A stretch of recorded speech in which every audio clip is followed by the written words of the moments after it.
Hello, everyone. I now call to order the City Council meeting for November 17th. The time on the clock is 7:01. Madam Secretary, do we have a quorum? Yes, ma'am. Thank you. We'll begin with the Pledge of Allegiance, led by Stephanie Otto. Please uncover. Heavenly Father, we come before you today, asking for your guidance, wisdom, and support as we begin this meeting. Guide our hearts and our mind in the spirit of fairness, right thought, and speech. Impart your supreme wisdom upon these activities so our affairs may reach a successful conclusion. Thank you for being our source of guidance today. Amen. I pledge allegiance to the flag of the United States of America and to the republic for which it stands, one nation, under God, indivisible, with liberty and justice for all.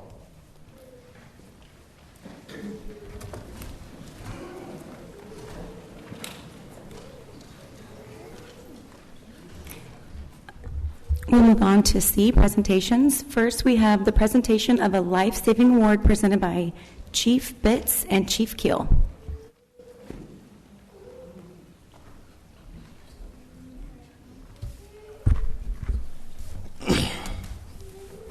Good evening, Mayor Pro Tem, Council, and citizens of Jersey Village. It is my honor to recognize a group of individuals whose courage, quick action, and teamwork saved a man's life right here in our own community.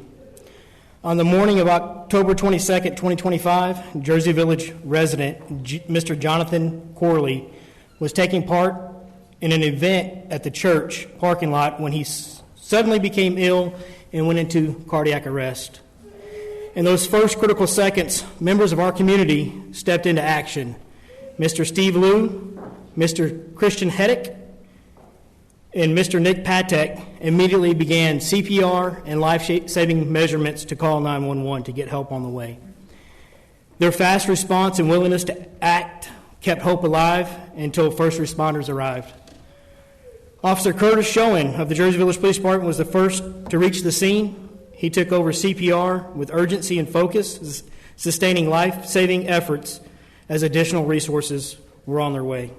Within moments, members of the Jersey Village Fire Department, Captain Paramedic Christopher DeDeer, Engineer Operator Gabriel Colchado, Firefighter Paramedic Talon Canaris, Firefighter Paramedic Francisco Rodriguez, Firefighter EMT Chris McClendon, Firefighter EMT Chauncey Strickland, and Firefighter EMT Aldolfo Andreas Cepeda arrived and immediately began advanced life-saving support care.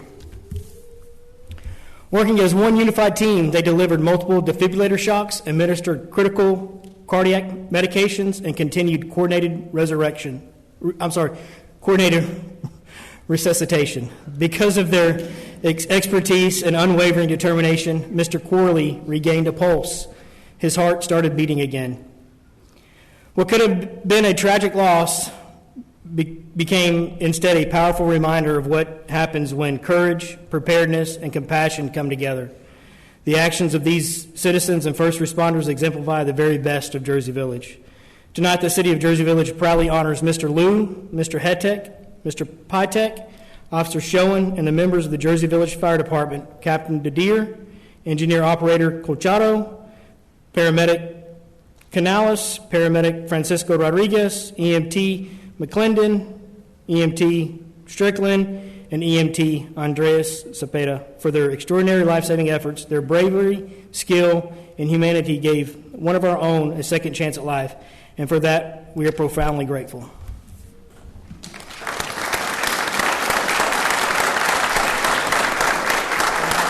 Yeah. If we could have all of them come up and be recognized at this time. Your name was mentioned. Please come on up.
Can't see the people in the back. Can't see the people in the back. Yes.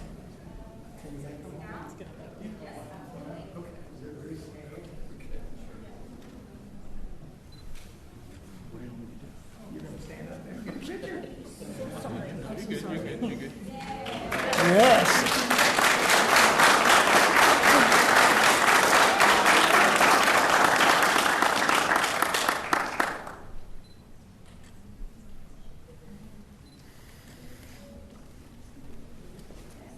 Okay, you're good.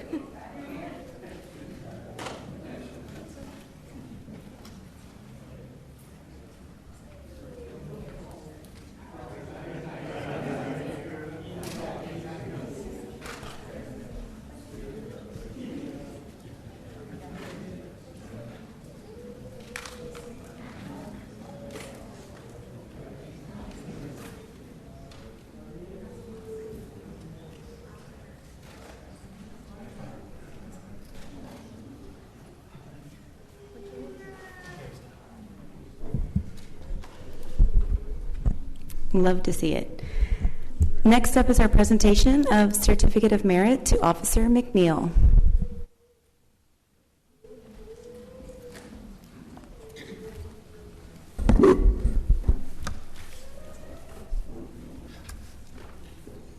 All right. Good evening, Mayor, Pro Tem, Council, and citizens of Jersey Village. Now I would like to continue our recognitions by honoring an officer whose actions prevented what could have been a devastating and tragic event. On September the 24th, 2025, Officer McNeil responded to a commercial truck fire on the freeway service road, right here in front of right here at Jersey Drive and the service road. When he arrived, he found the vehicle with the rear wheel on the truck fully engulfed in flames. He quickly recognized the severity of the danger as the truck that was on fire, the rear wheel, was carrying a tanker carrying 8,600 gallons of gasoline. With traffic flowing nearby and the flames rapidly growing, the risk of a catastrophic explosion was imminent. Drawing on his prior experience and technical knowledge of operating 18-wheelers, Officer McNeil took decisive action. He instructed the truck driver to prepare to move the truck while he personally disconnected the trailer from that truck, placing himself in immediate danger. He worked to separate the truck before the fire could reach the tanker connection point. Once detached, the driver was able to pull the truck forward, creating critical distance necessary to contain that blaze. His calm presence, quick thinking, and willingness to take action under extreme pressure averted a potential disaster that could have cost many lives and caused significant destruction on a busy roadway during peak traffic hours. Because of his exceptional bravery, his sound judgment, and his dedication to duty, it is my honor tonight to present Officer McNeil with a Certificate of Merit. His actions reflect great credit upon himself and exemplify the highest standards of service within Jersey Village Police Department. Please join me in congratulating Officer McNeil on this well-deserved recognition.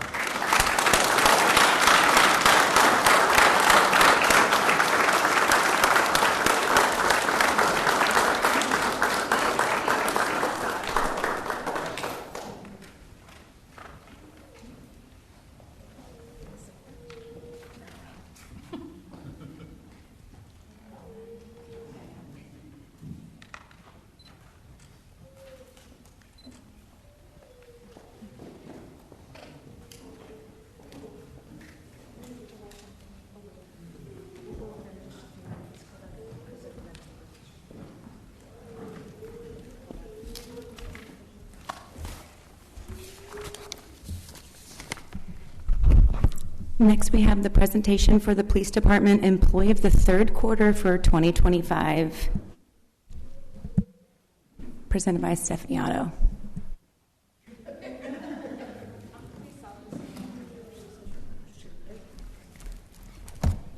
Hello.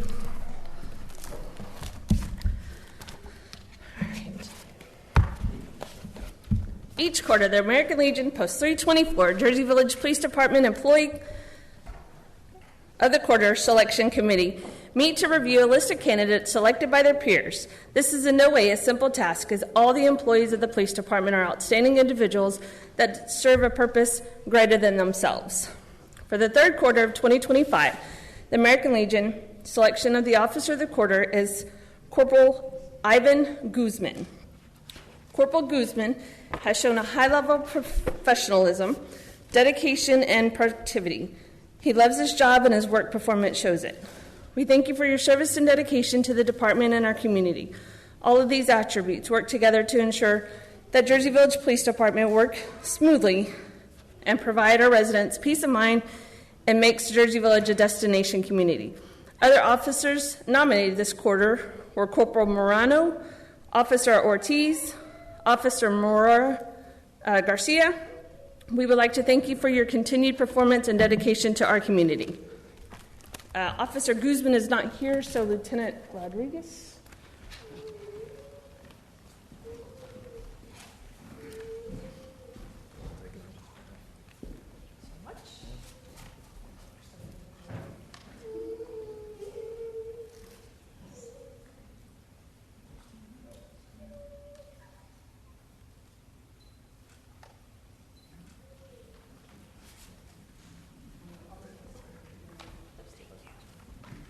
Thank you so much.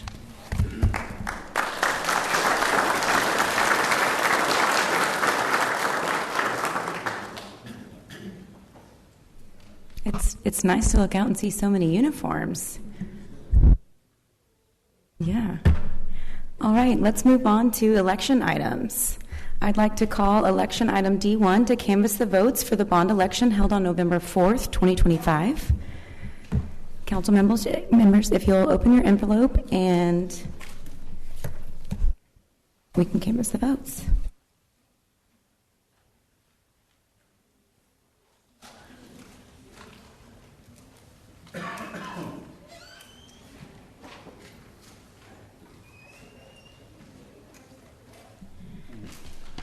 Okay, for Proposition A, Jersey Village Civic Center Complex, 804 votes for, 959 votes against. Proposition B, repair and renovations to the city water, sanitary, sewer, and drainage system, 1,131 votes for, 634 votes against. Proposition C, the municipal pool complex, 886 votes for, 881 votes against.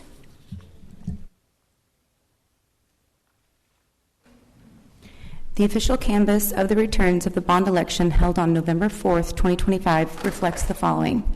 Proposition A was not approved by the majority of the qualified voters. Proposition B was approved by the majority of the qualified voters. And Proposition C was approved by the majority of the qualified voters.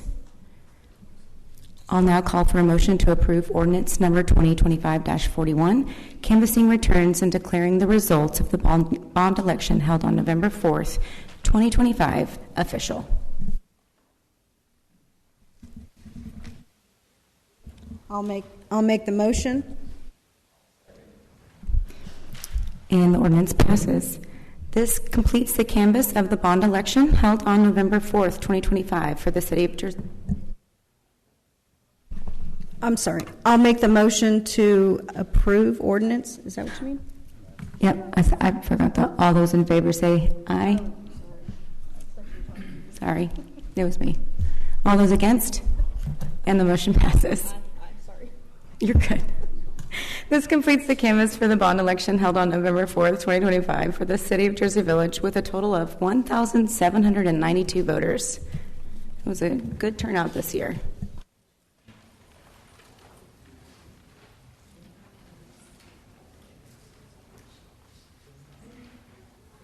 All right, next we'll move on to citizen comments.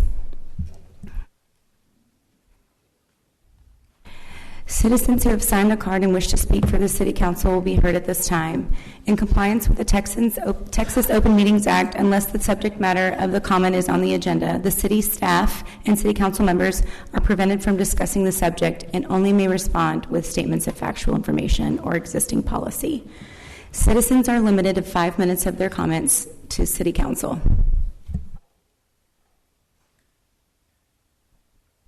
All right, first up I have Jeff Kopecki.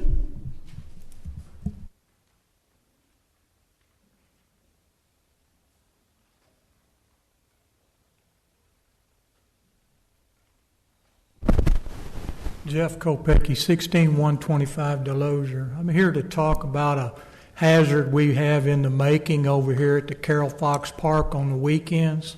We have inadequate parking over there, and we've got an overload of non-citizens, which we can't do nothing about being it's a public park.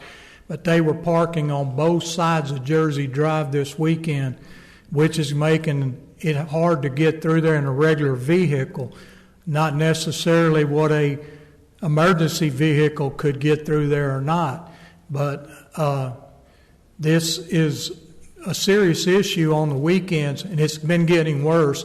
The last few weeks they've been parking on one side. This weekend they were parking on both sides of Jersey. And, you know, we built a fence around there a few years ago because they were saying the kids are going to run out and get run over. Well, these kids are going to run in between these cars out here and get hurt or possibly killed if we don't do something, put no parking signs up or something. We got a beautiful park, a beautiful facility, and people are coming here because of it. And we need to make something happen before it becomes a tragedy. Thank you. Y'all have a great day. Connie would like to ask a question. Did you say that they're parking on the street and not in the spots themselves? The parking's overwhelmed. There's no more parking, so they park down the side of the streets. Both sides are full, on the Acapulco side and the Jersey side, and they've got nowhere to park, so they just park up and down the street. Were they parking legally or illegally? Or are you just saying it's crowded in general? On the street. Okay. Thank you, Jeff. Next up, we have Dennis Peterson.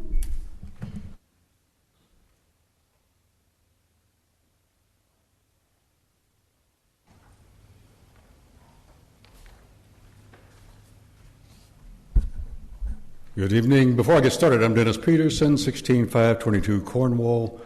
I came to talk about the Civic Complex, but first I want to extend my congratulations to those we honored tonight. That's pretty cool to have that type of response for our citizens in Jersey Village. So thanks for that.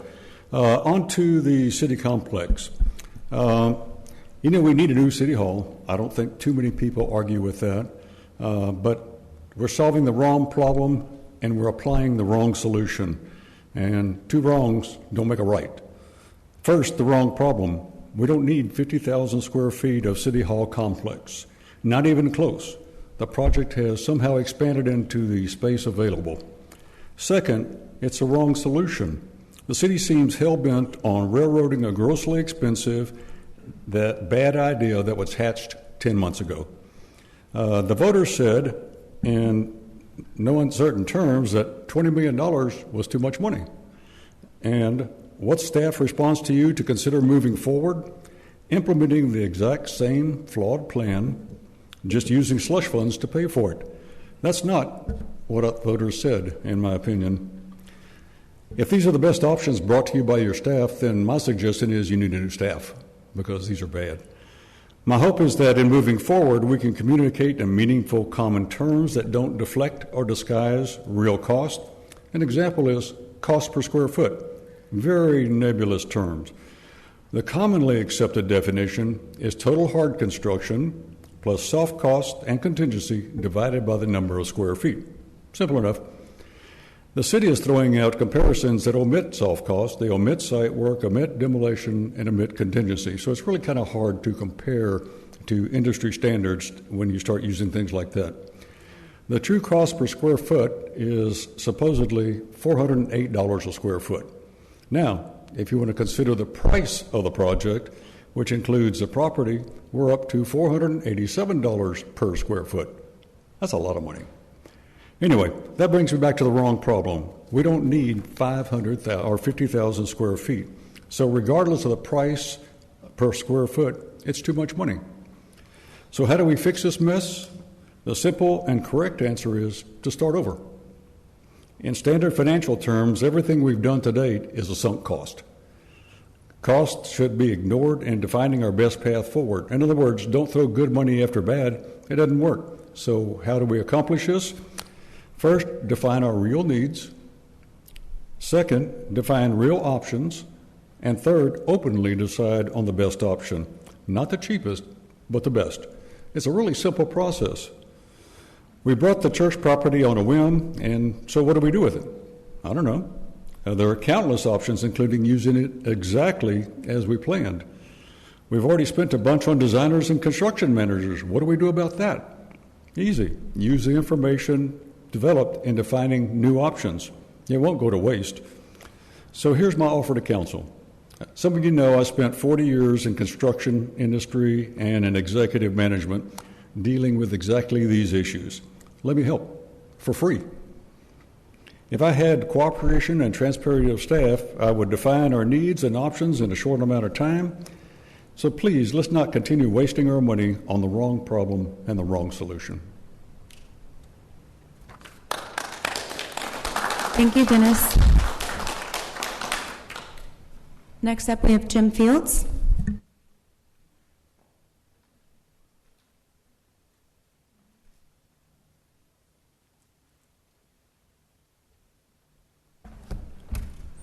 Good evening, City Council.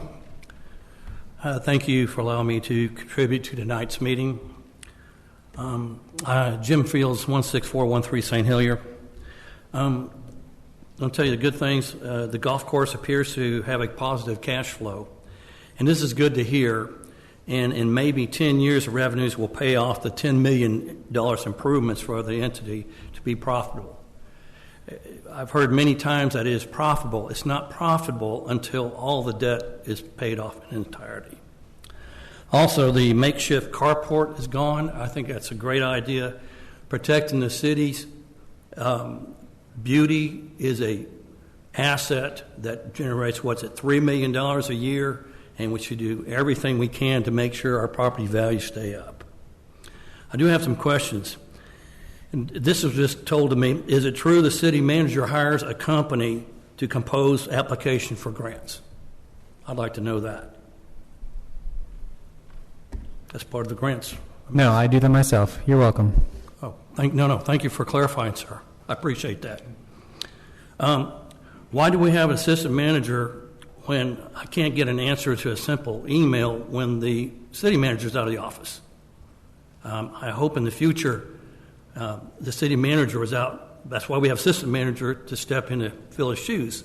And that's both of them very expensive positions, $250K, over here $175K. I was surprised. Moving on. How much money on the HD outdoor construction? Is it online? That's a simple yes or no. Yeah, Sorry. We didn't hear you. I'm sorry. Yes, Councilman. Yes, Michelle. Again, how much money the HD outdoor construction? That's what's that on the consent agenda number 4? The bid for the Clark Henry Field project, that's on the agenda later on. We'll talk about that with the full numbers that are in the packet as well. It's on the regular agenda, item number 4. Yeah, okay. So we'll talk about Thank it. you. He answered it. Thank you. Appreciate that. On the recommendation, the pool, and this has never been mentioned in all the pool meetings that I attended. So when we do the design, please consider the NCCA swimming pool requirements. If you like, I will. I'm going to email everybody the actual PDF. And also, definitely would recommend it have a deep end like the old one. And I do want to reiterate, all grant applications should be recorded as recommended by Council Member McCray and Hughes. Also, I just want to know, it appears we have a new employee called communication specialist to get the information out, like on the bonds. I don't know, is that a new hire? That's in budget. It is Fairly recent, yes. Thank you. I think we don't really need that. What would be better served is the city councils have town hall meetings and address the citizens directly. Councilman Hughes has demonstrated that. Okay. Oh, also, J-Free residents should not pay any fees to events paid by the city. This is double taxation. I don't understand that. We pay for it, then if you want to attend it, you have to pay some more money. And paying it, we have a Parks and Rec supervisor at $100K to instruct people to plant flowers. I don't think that's the best use of time or money. Concerns. Sewer calculations. Single meter residents pay more on sewer costs than 2 meter residences because the calculation is based on all water usage through the meter instead of fixed usage of winter water averaging. We need to return to winter water averaging, and if more revenues, because that's the reason why it was switched, where more revenues were needed, you do the basic service where it applies to everyone. City beautification. There's no theme in landscaping. We've got rocks here. We've got grass here. It's terrible. I've never seen it in my 30 years of being here. Flowers are different colors at different locations. Landscaping, Highway 290 West Road and East Gardens. Looks terrible. Landscape 290 North Eldridge needs to be cleaned up. That's a month ago. It's still the same. And if you just go down Rio Grande here, and I'm just surprised that it's just like that. The ground cover is dying or missing. Crepe myrtles are dying, have been trimmed in years. We used to have this group of 4 people, and they would dutifully make sure that all the medians were watered, the crepe myrtles were cut, the flowers were put in place with purple, yellow, and white. It was really pretty. One last thing, 2 more things. Junk cars still litter the city, not good for property values, but impacts revenue for the city. That's money on the table. I'm going to let you wrap this up, and we're out of time, but you can finish your last thought. Okay, questions? Well, I'll stop right now. I wish everybody a very happy Thanksgiving. And I want to again thanks. I don't think there's any other services in this county could have responded to that gentleman and saved him. And so I hold all the members who provided that service, I want to say thank you so much. That really makes me feel safer in the city. And it makes me feel good paying every nickel for it. Thank you. Oh, thank you, Jim. That was very kind. Okay, I'm going to try my best to read this last name. Andy, what is it? Hunziker? I'm sorry. Sorry that I'm a little weak, but I tried to conform with your... You're doing just fine. Your ordinance and broke my back. Andy Hunziker, 15814 Juneau Lane. The thing I'm up here to talk about, every time I go to church on Sunday, I have to drive by the fire department, and there's a red pickup. City manager, are you aware of the red pickup in front of the city, in front of the fire department? It is not marked. It's got an exempt plate on it. Police department ought to write you a ticket. Would you pay it? Anyway, have you ever thought about our code that if you have an exempt plate on a car, it must be marked? That's all I have to say. Thank you. Thank you, Andy. Manager, just for some clarification, in council, Mayor Pro Tem, state law does not require the vehicle to be marked in order to have an exempt or non-exempt license plate. Sir? Unmarked police vehicles, fire marshal's vehicles, law enforcement vehicles, they can have an exempt tag without having markings on them. Markings on the car. Thank you for that I'll bring you the clarification. code, and the traffic code, sir. I'll bring it to you. Thank you. You're a good chief, but... I'll take it. Thank you, Andy. Next up, we have Steve Besner. Hopefully I said that right. Steve. Hello, Council. Steve Besner, 16213 Capri Drive. I guess I should start off by my comments are probably rather insignificant compared to the opening ceremony tonight, but Courtney made me fill out a card, so I guess I'm committed. So what I thought I'd do is kind of share my thoughts on the bonds, and I'm still playing the new card guy here in Jersey Village, but what I saw was the infrastructure bond passed. People want investment into sewer and the infrastructure within Jersey Village. I've seen that firsthand with broken sewer lines, bringing in expensive pumps to reroute sewer lines. The smell was really bad, and it continues to be a problem. It's kind of died down, but it's obvious to me that not only did it pass, but the residents spoke and they want it. And then you move on to the pool, and you think about what just happened is that there was a pool committee. The first bond, I believe, was $10 million, and it failed. Then the bond of $6 million, I believe, came back, and it passed barely by just a few points.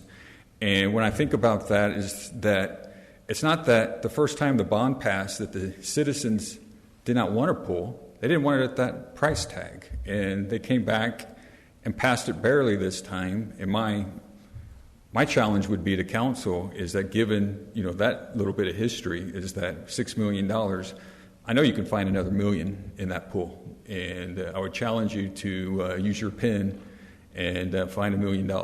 I know I could, and I would happy to offer my advice on it. And then if you take the last item, the redoing city council, well, it failed. And if you start to draw correlations to what the previous bonds have done, and I like what that gentleman said earlier about getting involved in the sunk costs, is that I don't think the voters just said we don't want update our facilities, just like they said it's not that we don't want a pool. But I think my suggestion would be to form a committee or some type of citizen involvement, similarly the way that the pool was done. And we didn't get to where, well, depending on your view, you did or did not get to where we wanted to be. But we're going to get a pool, and I know for me that's important to from a amenity standpoint. So I think if you look at the bonds and kind of the history of what happened over the last 3 bonds, that it's a real good time for retrospective and to really think about how we got here and use some learnings and apply that to the new facilities and to create a committee or as such.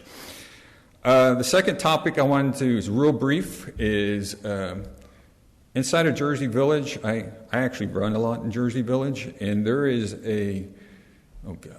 Ecuador, I believe. There's a footpath bridge that goes over the bayou. I run that all the time. In fact, I ran it tonight. And I think it would go a long way if we could replace those planks on that bridge. They're old, they're worn out. I think I heard a second somewhere. Good.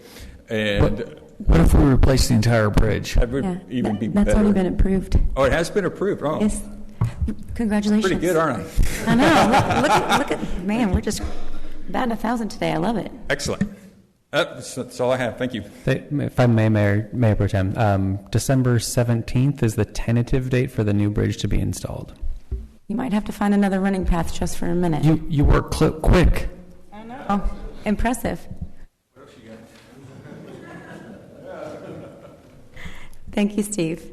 Next up, we have Kimberly Anow.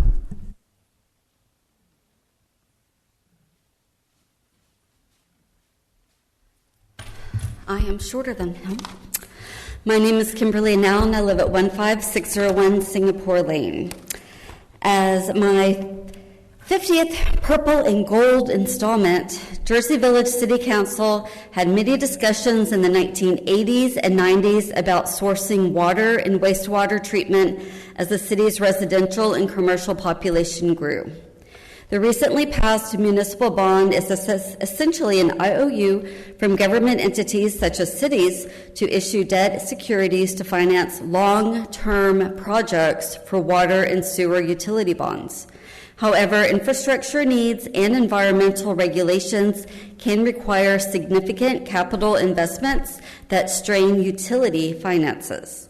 Water systems face particular challenges from aging infrastructure and stricter quality standards. The Texas Government Code gives general authority to a municipality so it may construct, improve, operate, and maintain any property for a utility system, a park, or a swimming pool. A municipality shall impose and collect charges for services provided by a utility system in amounts at least sufficient to pay all operating, maintenance, replacement, improvement, and interest charges in connection with the utility system for an interest and sinking fund sufficient to pay any public securities issued or obligations incurred and any outstanding debt against the system. The rates charged for services provided by a utility system must be equal and uniform. The Public Utility Commission of Texas website explains charges on water bills like a basic monthly service flat fee that does not change with the amount of water consumed each billing period and covers the fixed costs of a utility such as administration and system maintenance.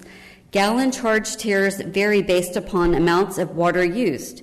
As you consume more water, the price per gallon will usually be billed at a higher rate. This pricing mechanism reflects the higher cost of delivery to deliver large volumes of water and may also encourage water conservation. Wastewater is to cover the costs associated with managing the wastewater that goes down your drains and flows through the sewer system to a treatment facility. LatestCost.com analyzes water bills in Texas depending on several key factors: the water supplier's rates, household size, usage levels, and regional water scarcity.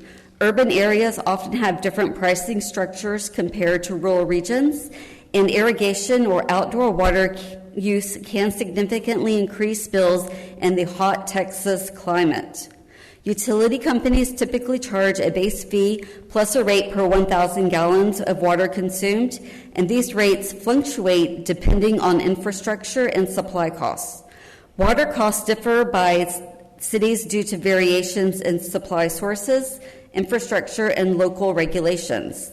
Texas households typically consume about 5,000 gallons of water per month. Usage includes drinking, cooking, bathing, laundry, irrigation, and pool filling.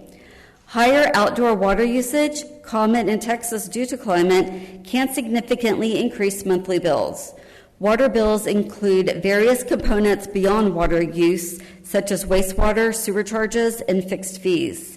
Implementing simple conservation measures can lead to significant cost savings.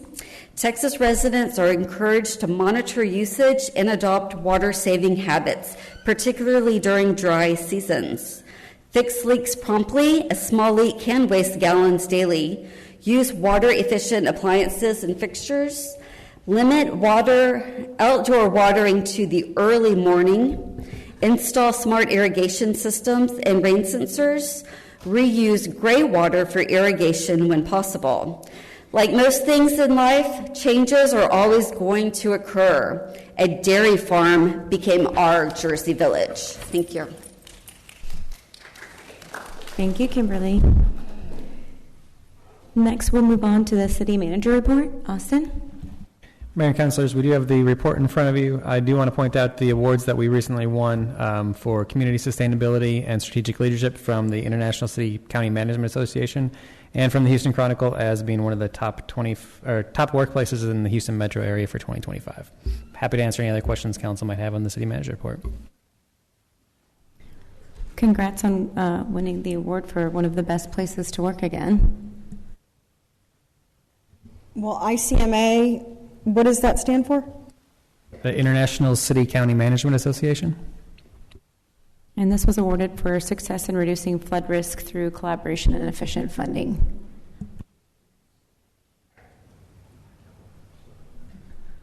Okay.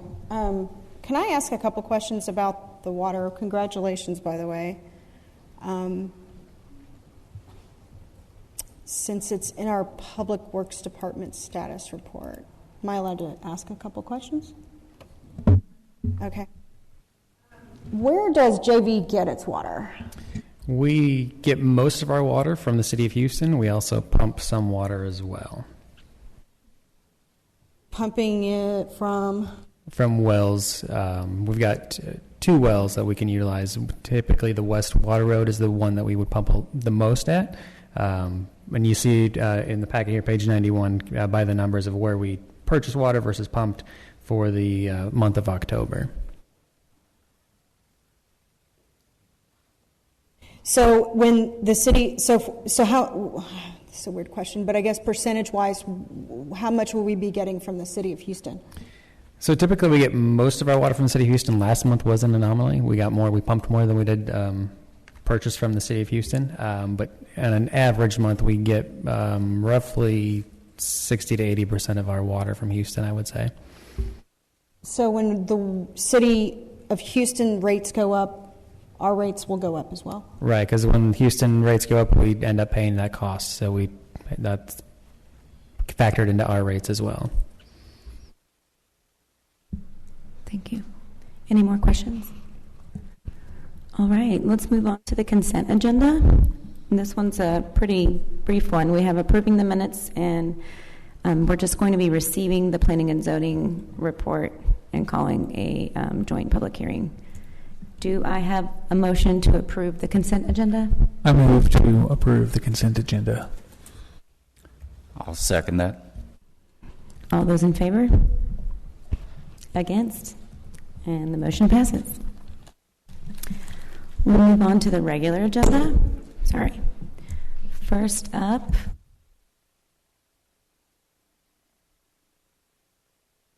we have discuss and take action regarding resolution number 2025-79, casting its ballots to appoint directors to the Harris County Central Appraised District Board of Directors. Courtney?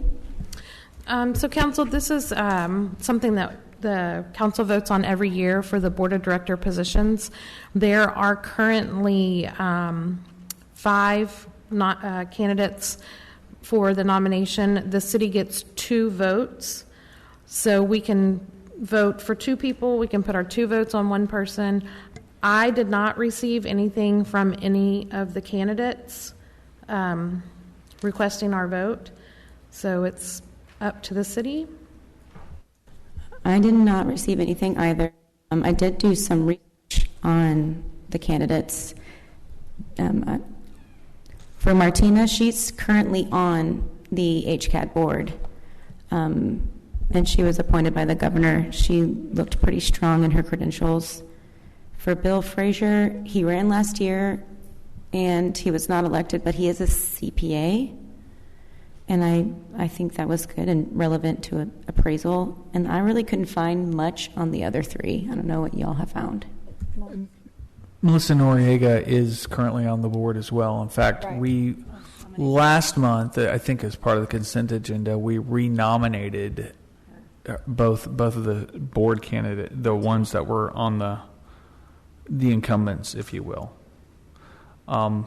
If you look at who else gets votes on this, our 2 votes are amongst 1,800 votes. Nice. Not to say that every vote doesn't matter, because in the last election we proved that, or the citizens proved that every vote does matter. 6 votes. I am disappointed that none of the candidates, knowing that cities would be nominating them, issued any information touting why they wanted the position. So if it's possible, I'm amongst the belief that we withhold all of our votes, that we withhold and don't vote for anyone. I just don't feel. From a personal point of view, I like Miss Dixon. I think she's been fine. My issue with Ms. Noriega was that she ran effectively twice 2 years ago. She ran in the public election, and then when she did not win that spot, she ran again in the, if you will, the city election. And I just have a problem with that, but that's just a personal problem on my part. Austin, in your experience, how often do people of the HCAD directors reach out to cities? Is it common practice? I don't know that we've had any directors reach out in my time here. I could be wrong. Mike Sullivan, what was he running for? What position? Was he on serving as a board of director on HCAD? I recall him sending a letter asking to be considered.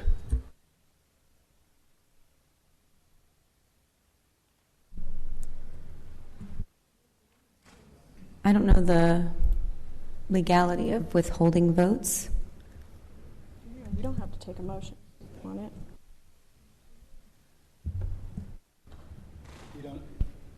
You don't need to take any formal action if the opinion is to withhold or not vote. You could just take no action. Or you can vote, you can not vote. It's really completely at your pleasure. Like I said, everything that I got, I researched myself. Bill Frazier was nominated by his city council in Bel Air, Melissa by her city council in Tomball, and Martina was a current board member. But yeah, I definitely just did my own research on this, not reached out to. I don't have. You know, if Bill Frazier was appointed from Bel Air, not that they have a complete parallel to us, but just from the standpoint, he's not on the board right now, is that correct? He ran last year and did not get elected, but he is the CPA. He has extensive CPA background. Okay. Okay. So my inclination is sometimes that new blood is good blood, so I'd say let's put our votes for him. That would be my recommendation. I've checked him as one of my favorites just because the relevant experience for CPA and appraising. You know, I don't really like the idea of let's just keep the people in who've already been in without consideration. But like I said, I don't have extensive knowledge on any of these three. Connie, what's your thought? I'm fine with Bill Frazier.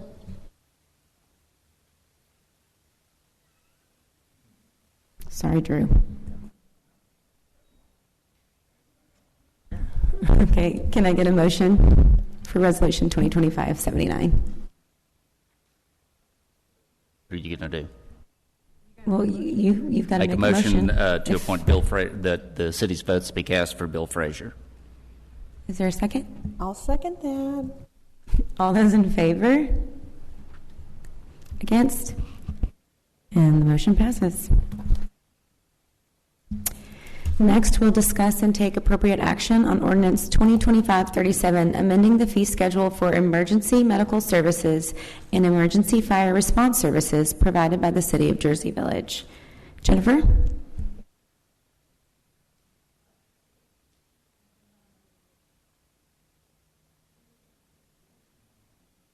There we go. Okay. Yeah, mine doesn't work. This ordinance is going to establish by ordinance our fee schedule for emergency medical services and emergency fire response services. We currently have fees for emergency medical services, but they are not codified in the ordinance. Chief Bitts and I, we've met with our new billing provider. We will be changing January 1st. They evaluated our current fees and made some recommendations on fee adjustments based on the typical fees that you would see and reimbursables from Medicare and Medicaid and insurance. And so we've come up with the recommended fee schedule for the ambulance services, and it actually is a reduction compared to our current fee schedule. And so the ordinance that you have before you provides a definition for each fee and sets a rate, and that way we will be transparent with the public on our fee schedule. And then I will let Chief Pitts speak to the fire schedule because I'm not as familiar with that. Yes, so the fire schedule just brings in fire billing through insurance that we have not had before. This is the recommended numbers from this company.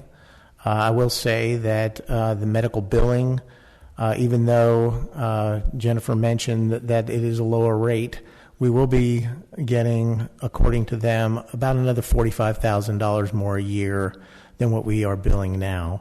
And the billing that we do now is itemized billing, to where the new billing will be flat rate billing.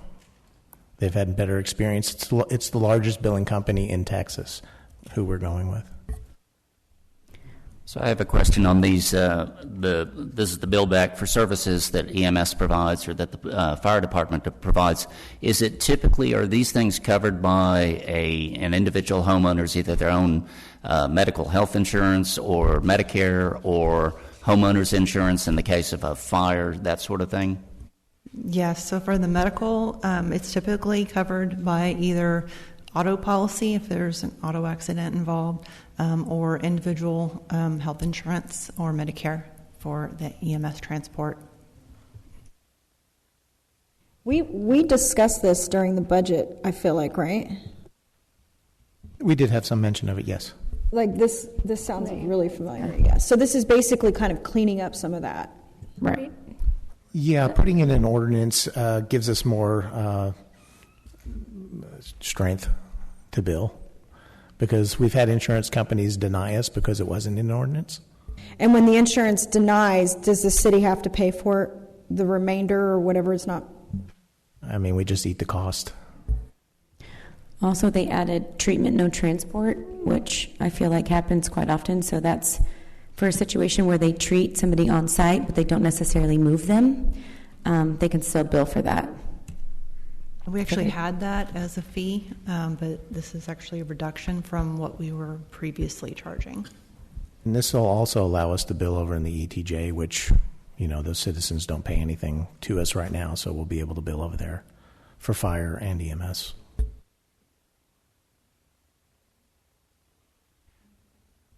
I just had one question, and clearly, because I don't know, do having fees preclude, do you think someone gives it a second thought to call for emergency service if there's fees attached? I don't think so. I mean, I wouldn't think so either. I just, it's one of those things. Thank you. Move to approve ordinance 2025-37. I'll second. All those in favor? All against? And the motion passes. We'll move on to number 3. Discuss and take appropriate action for Resolution 2025-77, granting consent to the annexation of the HCAD District 130 of a certain property within the ETJ of the City of Jersey Village, Texas. Austin? Mayor and councilors, a property owner at the end of Taylor Road wants to be annexed into MUD 130 while staying in our ETJ. City staff is recommending we not approve the request because allowing other utility districts to operate in our ETJ could weaken our future control of development or utilities. If the city takes no action, the landowner can petition to leave the ETJ under state law and then join the MUD without the city's involvement at all. That preserves or would modify our city's ETJ boundary and avoid complications with another district's expansion. Where is that property located? At the very end, outside edge of our ETJ. Yeah. And if you look on a map, it's really, really close to the MUD 130. And if we did our pipes, it would be across the entire ETJ. So it's at the far end of Taylor Road, and they do abut MUD 130 already. That property does abut that MUD. Right. And if we take no action, then they can petition to be a part of the MUD 130 and still get access to what they need. And we protect our boundaries. Any more discussion on that? All right, I'll entertain a motion for Resolution 2025-77. Oh, take no action. All right, let's move on to H4. Discuss and take appropriate action for Resolution 2025-76, awarding the bid for Clark Henry Field Improvement Project to HD Outdoor Construction and authorizing the city manager to enter into agreement with HD Outdoor Construction and execute all necessary documents of this agreement on behalf of Jersey Village. Austin. Mayor and councilors, this project is the Clark Henry Field Improvement Project identified in the 2020 Parks Master Plan. We received one bid from HD Outdoor Construction in the amount of $932,070, which includes both alternates for field lighting. Burdick Consultants reviewed that, and they do recommend this. HD Outdoor Construction has done work in the area before. We have budgeted a total of $1,325,000 for this project. That's definitely sufficient to cover this bid and contingencies and anything related. Staff recommends approval of the motion. Austin, just out of curiosity, can you attribute the fact that we only had one submission in response to the RFP? I mean, why do you think that is? I'm just concerned by only having one, whether we're getting the best price. Yeah, that's a concern. We talked about that with the consultants as well. This company is very reputable. They are about $400,000 under our budgeted amount, so that helps us feel a little bit more comfortable as well. They've also done great work around the area. But this was out on CivCast. We got a lot of interest in the bid documents, but no known reasons as to why people didn't bid. And could you describe just generally, without going into too much detail, the scope of the project? I know that it's obviously got lighting, it's got fields, it's got a soccer field, etc. But can you just kind of describe it generally? Yeah, so it would make new fields, grass fields, with a rectangle soccer field, baseball field, 2 t-ball fields, I believe, and lighting to go along with it. Is that going to cause, or what's the city, because that's the same area where they do the Founders Day celebration, correct? So once these fields go in, which I assume, you're not putting down turf, but I assume the grass needs to be maintained properly. Does that mean that the city will need to look at relocating where they do Founders Day, or what are your thoughts there? We might look at relocating it. We might just look at rearranging how we set it all up. This year, one way or another, can't be there because it's still going to be under construction, or it's just going to be sodded. So this year it won't be there. For future years, we'll evaluate that as we get there. And this is the same field project that's been in the works for the past 2 or 3 years, if I'm correct. Yeah, it was in last year's budget, and we had to punt it because of the fiscal issues. Well played. And the savings for this have been allocated over those past couple years as well from prior years' budgets. Correct. Yes, we've saved up for the money for this project in the capital improvement fund. And the construction is expected to start in January and end in July? Yeah, construction should start in January. I think construction will end before then, but you got to let the sod take root, so it's going to take another 6 to 8 weeks or so. Got it. Could you also where the RFP was published, how it was distributed, or so contractors could know about it? Yeah, it was on CivCast, which is a very popular site for construction bids in the Houston area, around the state of Texas, actually. And that's different than BidNet? Correct, yeah. CivCast was designed and built for construction type of projects, so we use that one because it's a lot of engineering firms, a lot of contractors in the Houston area go there looking for bids, or they get alerts. BidNet Direct we use for more of the professional services. And what about, were any notices put in, like Houston Business Journal, anything like that? The advertisement was in the Houston Chronicle, but I don't know about any place else. The city secretary, no, just in the Chronicle. No, just in the Chronicle. And CivCast, just from my experience and what I do, is very common. Thank you. I will entertain a motion at this point. I move that we approve resolution number 2025-76. I'll second. All those in favor? All those against? And the motion passes. All right, now we'll move on to H5.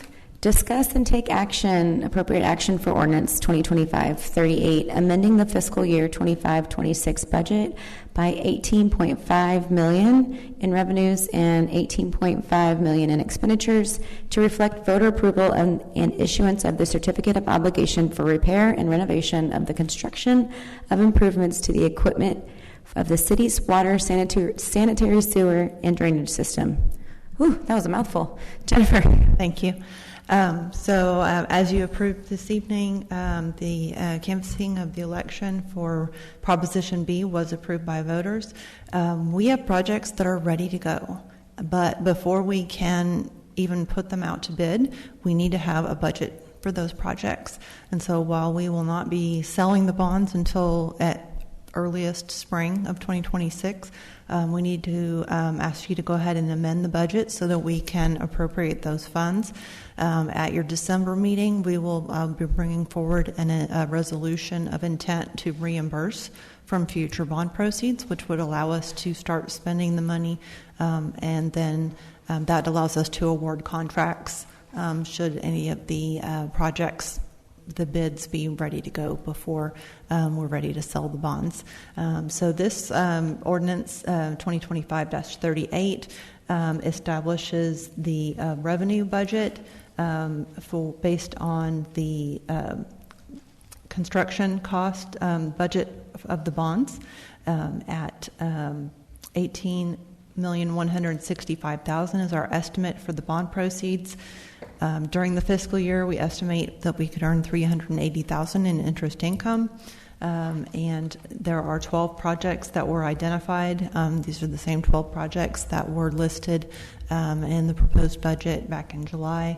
Those total $18,165,000, estimating issuance costs of $367,300, which is roughly 2%. And so this ordinance would just establish the budget for those projects and the revenues that would fund them. And I'd be happy to take any questions.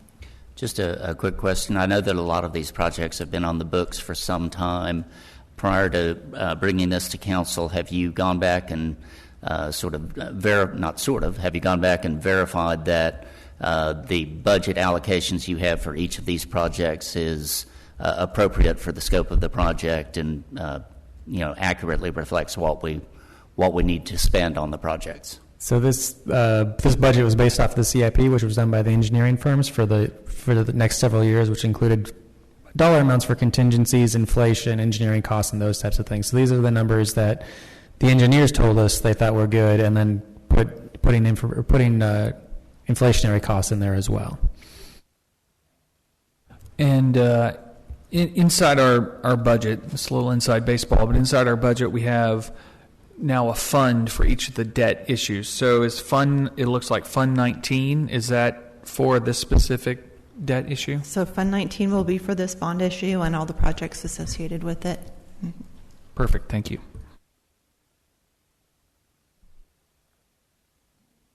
Make a motion to approve Ordinance 2025-38. Second. All those in favor? Against? And the motion passes.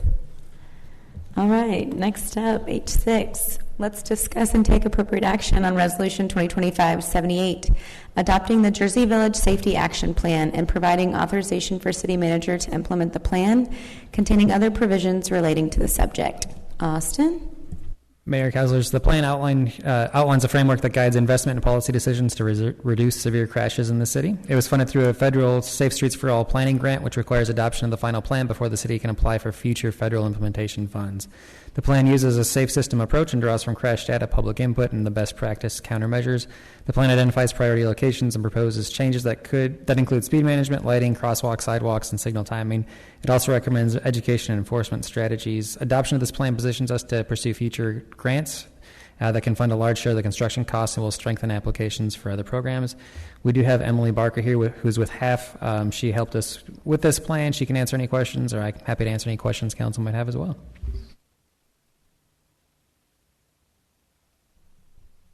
I don't have any questions. Just as another way that we can get grants to cover some of the beautification and safety aspects of our city. If there's no discussion, I'll entertain a motion. Simon, you seem to be the motion starter today.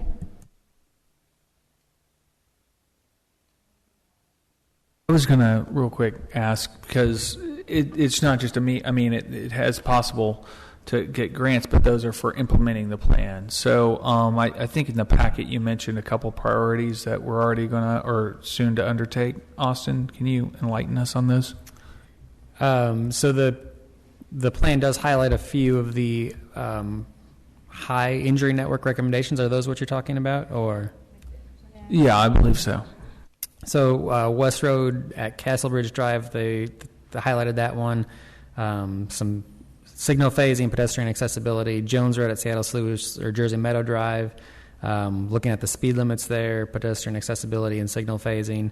North Eldridge Parkway at Castlebridge Drive, once again signal phasing and pedestrian accessibility. Jones Road at Pleasant Colony, same types of things. A lot of these with the county roads, though, we do obviously have to work closely with the county because it's going to be some of those things. But there are some sidewalk improvements and those types of things that the city could do on our own that we could utilize grant funds for if we apply for grants in the future.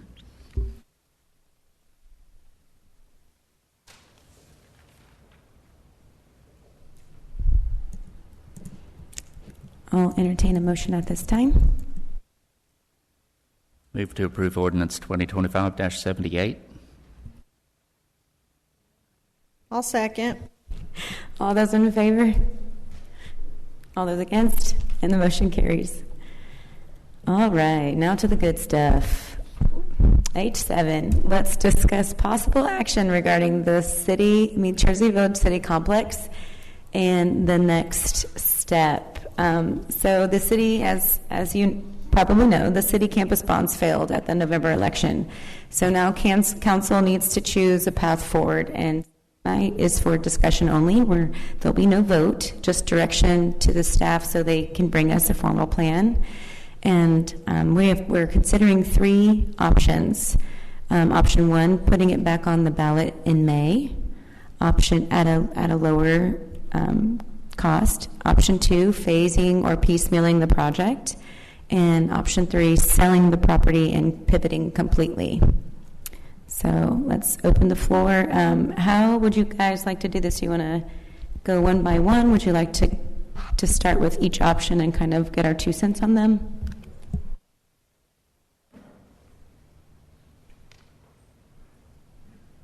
Let me ask you a question to start. Austin, how much has the city spent to date on the design plans for the city campus? I would have to look. I don't have an answer off the top of my head. Like more than 200 grand, 100 grand? I can look. I don't know. Let me look. Because kind of my thought, Michelle, is that with voters voting down the bond for 21.6, it doesn't make sense for me for the city to say, well, let's just turn around now and see how we can cash flow this, or let's go back out for a bond for a lesser amount. And I think the voters were pretty clear in their directive that they are not prepared to pay the debt service on a bond for a city campus development at this price point. That said, we all know that we need a new city hall, that the workers for the city of Jersey Village deserve a better place to work than where they are. And so I think as a starting point, knowing how much we've spent so far on design costs is important. I also think that getting a reasonable valuation, what is that property worth? We know what we paid for it. We know what the church said they were selling it for or going to list it for. The market may or may not have changed in the last 12 months, but having an idea of what that property value is seems to me that makes sense to determine that. And then also, looking at what are our options, with the highest priority being two things. One, getting the current city staff out of the existing facility, and two, understanding that Public Works, because of the contracts which have been executed, we will need to relocate Public Works, and we've got a window, but not a lengthy window, as to when we can do that. So those would be the sort of things that I think we need to put together and evaluate and discuss, and that would include what other options are out there as we decide to move forward. And for those who don't know, Public Works is scheduled to be with no home in about 18 months because we sold their area. So that is the timeline he's speaking of. So about 18 months to get some type of plan for Public Works. We've spent about $344,000 so far. Correct. $344,000, roughly.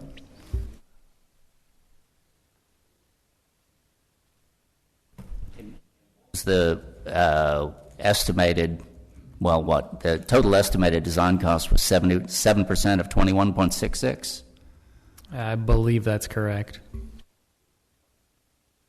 Any way to get them to slow down so we can, can we pause moving forward while we decide what the city wants to do? We are paused at the moment because we're at the end of the schematic design. We have not yet entered into construction drawing, so we are paused at the moment pending the discussion here tonight. But the 344, that's all for schematics? That includes conceptual design, schematics. We had to do a little bit of investigation with some of the electrical and those types of things on site there, surveys and those types as well. So it's not just design, but the other soft costs that go with that.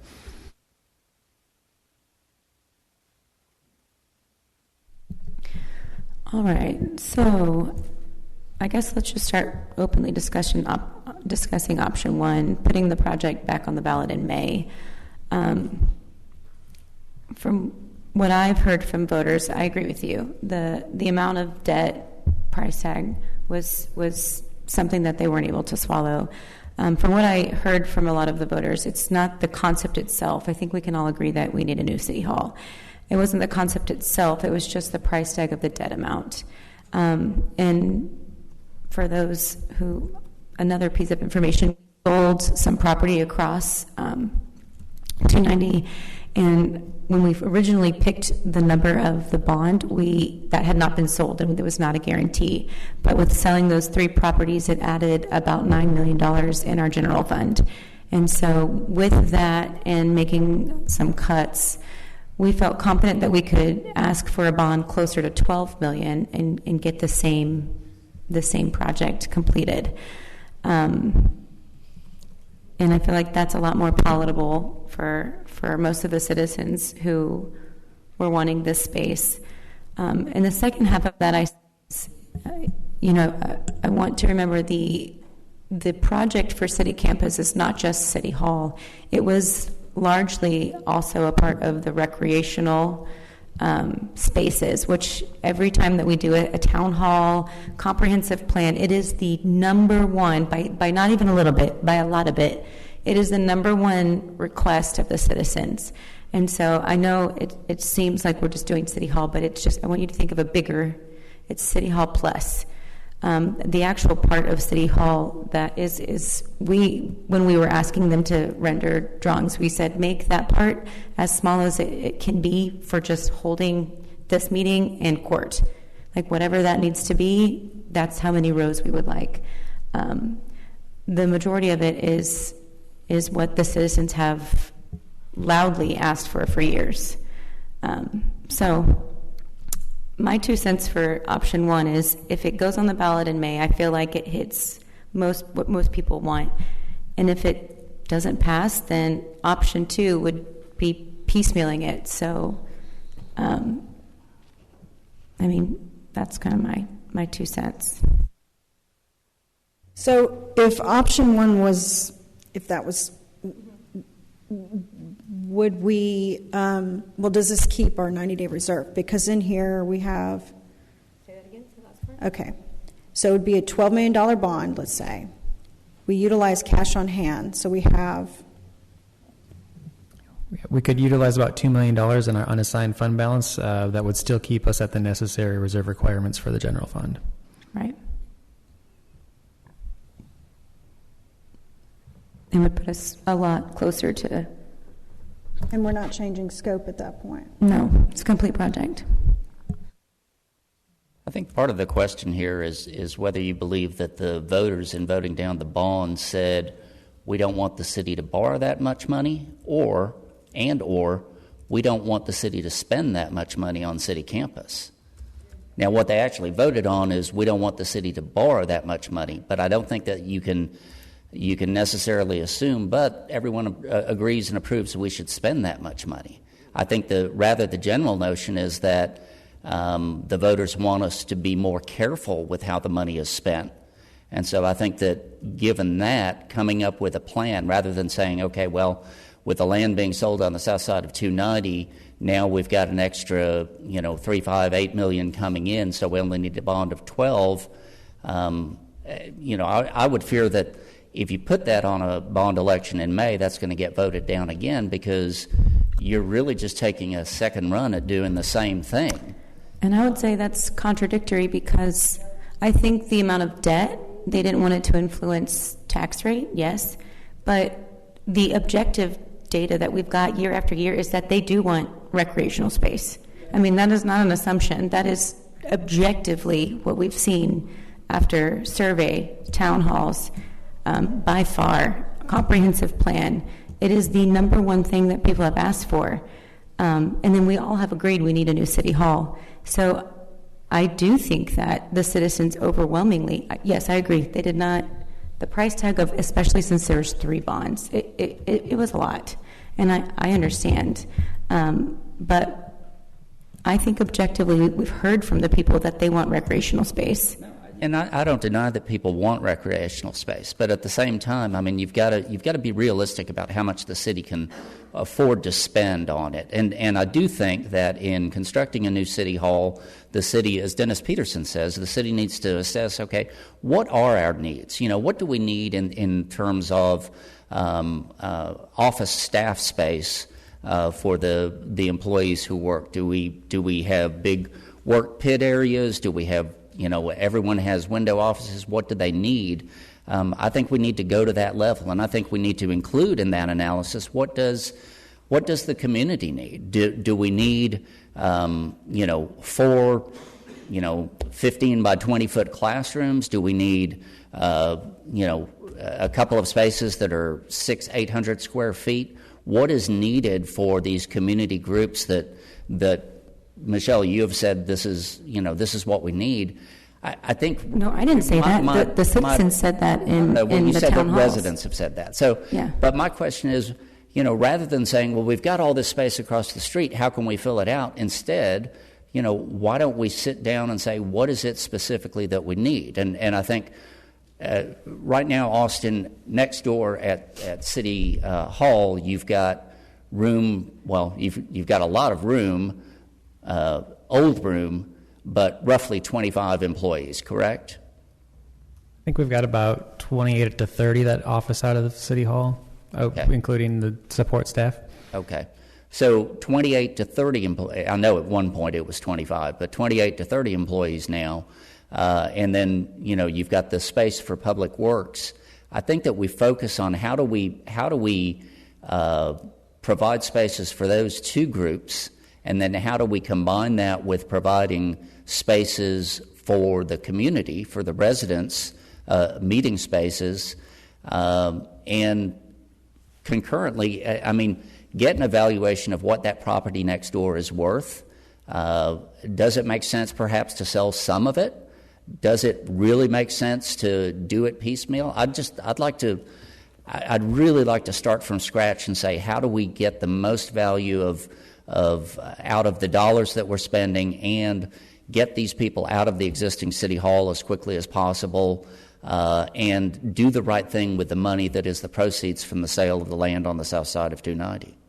So to go back to the beginning, we started with the schematic design. We worked with the architects to show them what we have here, to show all of the needs that we have currently. We walked through all that space. We toured it all with them on several occasions. We're trying to utilize that space in the most efficient manner possible. And if we were going to build a brand new building, it probably wouldn't be quite that big. But we're not going to redo the shell of that building to make everything smaller. We know the groups that want to use that space when it comes to classroom space. We know the size of those groups generally, how many kids are in Boy Scouts or Girl Scouts and the troops and everything. JVSO, how many people that attend their programs and those types of things.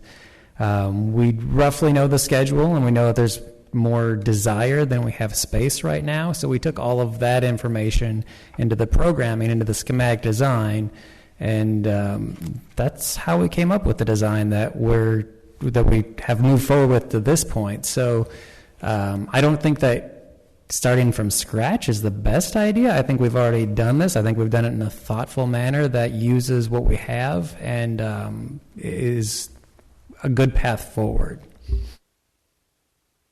We can agree to disagree because I think that we're on a trajectory of the voters voted down the $21.6 million in debt service for the city campus, and if the city's intent is, well, we're going to build it anyway, I think that that's doing a disservice to the residents.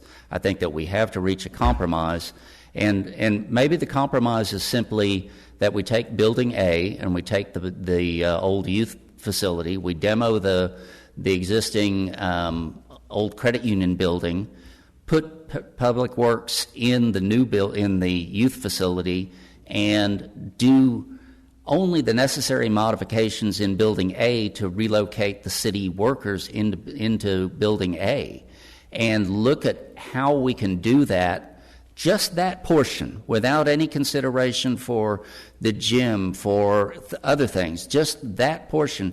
How can we do that, and how can we do that as inexpensively as possible? And as I've said many times before, we'll do whatever the majority of council tells us to do. We execute the decisions that council makes, and that's what we do. But I would strongly urge council to not make the same mistakes that they did in this building. Do not just move in over there with minimal improvements. That's how we ended up with wires hanging on the outside of walls. All of the issues that we face today are things because we didn't want to put much money into this building that we have today. If we're going to do something, let's do it right. We don't have to be agree on doing it right, but there's probably a split between, like when you're dealing with commercial finish outs, you can just finish it out so it's functional, or you can finish it out so it's unbelievably beautiful, and we've got to strike a balance there that makes sense. I don't want to see. I don't want to see city employees move in and then have to, we've got to reconfigure outlets and this, that, and the other, and have to run wires. So I think we can strike a balance there. I think we've struck that balance. Yeah, on how I feel like we've said over and over, like, we just need something functional. I don't even need these fancy leather chairs. I said, give us rows and the ability to conduct a meeting. Well, what you're it's what sounds like option 2 is sort of where you're going then. Option 2. So option 2 was, it wasn't even mentioned yet, but option 2 is to phase it. So phase 1 would be 10.4 roughly, I guess. Public Works, city offices, site work, building demo, blah, blah, blah. And then, is that what you mean? And then phase 2, so phase 1 would be like the main pieces which you kind of discussed. And then phase 2 would be the recreation center, gym space, council, municipal court chambers would be later on down the road. Is that kind of what you're? Yeah, I mean, I'm not specifically saying option 2. I'm more specifically saying, here's what I think. There are 2 buildings over there that could be reconfigured, I think, relatively inexpensively for purposes of housing Public Works and the workers who are in existing old City Hall. And I think that City Council at this point, with the cash flow coming in from the sale of the land, should focus on those 2 buildings, including the demolition of the credit union out front. But I will say, and I think that Mr. Peterson again also mentioned that the idea that you have to put all of the Public Works vehicles, all of them, inside a building doesn't make sense to me, and it seems like it's not a good safety move. I agree they need to be behind a fence, they need to be locked, we need to prevent vandalism, but having I believe that Public Works building is, I want to say it was 14,000 square feet. Could be wrong on that, but I think that's, there's plenty of space over there, but we don't need to store vehicles indoor. So it's not just the vehicles; it's the trailers, the vac truck, the movable equipment. We don't have room to keep everything on the inside. That's why we've got that fenced-in area with some of that parking as well. So it's not just trucks; it's all of the other. Yeah, and I think there may be a reason to put a lot of those trailers and things, or if you've got trailers that have open pieces of equipment that somebody could easily jump a fence and grab, sure, that makes sense to put it inside. But a vehicle like a truck, a pickup truck that you can lock and close and behind a fence, I just think that there's a compromise in there. Sure, but you're not going to save any money when you do the build-out if it's just trailers or trucks. It's not going to make a difference when it comes down to the cost for that. So without exit polls, how do we know what someone approved or what they were voting for beyond just what's on the surface of a bond referendum? If they didn't approve it, are they not behind the project in general? Or are they not behind the amount? Or are they not behind borrowing the amount? And I think everyone votes up or down for various reasons. Just like when people voted against the pool in 2023 and 2024, everyone said we want a pool, but I just heard the amount wasn't right, and so on and so forth. I had several priorities going into this budget year, and even with this facility. One was to move the staff. Number one, above all, was to make sure staff was in a safe, conductive area where they could work cleanly and sufficiently without ineffectively. And I think we're all behind that, wherever that is. Two, I want our city reserves to be at least at 90 days, but given the lack of support we anticipate seeing from FEMA and even the state, make sure that we have enough, probably more 120 or 150 days reserve. And I think that should be a precedent that we continue on. Another one was room for community gatherings. We've seen when this space was available, we had to turn people down, and we had to cut short meetings so we could get everyone in on a Sunday, or say you could only come to this, the Civic Center once a month or once every couple months. And so I think if we build something with room for those community gatherings, that solves another one of my goals. And I know this isn't all just about me, but I think as a community, a lot of us share a lot of these. And then, of course, Councilmember Hughes mentioned we have Public Works now that we have to relocate and do so within as relatively short period of time. So I'd agree that we see what the property's worth. I'd agree that we don't make a decision on bonds tonight, because we can't. We have until February, I think, officially. Staff needs some time before then, but I don't like option 1 or 3, whatever, the selling the land. It is an option. I think it's a last ditch effort, and the only reason I would do that is if together we can't think of something, or that turns out to be the best item. I don't see a problem with seeing what the land is worth, but I think when we first started, a lot of us on council were of the mind that a phased approach might be the best way to go. And when we were presented with some of the options in February, we were told that based on the designs then, a phased approach wasn't easily done with the way those designs were. I think as it stands, council can meet anywhere. I mean, it's nice that we have cameras. It's nice that we have chairs for the audience and a cool, comfort, climate-controlled room, but I don't mind if we continue meeting here for a while or in the fire station or where. Well, I'm only on council till May, so y'all decide. But I think some of these other things we can phase that in. But certainly a place for our city workers tops the list. And if it's in that building, that's my preference. If it's somewhere else, then we need to decide that pretty quickly too. Can we get a consensus from council that we would like to, just to grab a data point, to get an evaluation of the value of that property? And I'm not talking about a formal appraisal, but rather talking to one or more brokers and getting a good estimate of the property's value in the current market. Like a real estate broker? A real estate broker. Like the one that listed it with the church? Because we know what they listed it for. I'm assuming that they would have gotten, that's where they would have come up with that number from. Yeah. I don't know if we would need to engage in another one. They can pick up some, and maybe they'd be willing to provide us some comparables in terms of other facilities, so we could get a better idea, get a little more of an understanding if an option to be considered was to sell that property. What are we looking at? Because it is a very peculiar property. So I just think having that information as a starting point would be helpful. But we have that as a starting point. Like when the church put it up for sale, Michelle, that was also about a year ago. That was last year. I see what you're saying. I don't have a problem with that. I mean, it's just a matter of talking to a real estate professional and saying, hey, we've got this property, we're looking at developing it, we're looking at remodeling it, we're looking at potentially an option of, what if we wanted to sell it? Hey, what's it worth in this market? That's all I'm asking.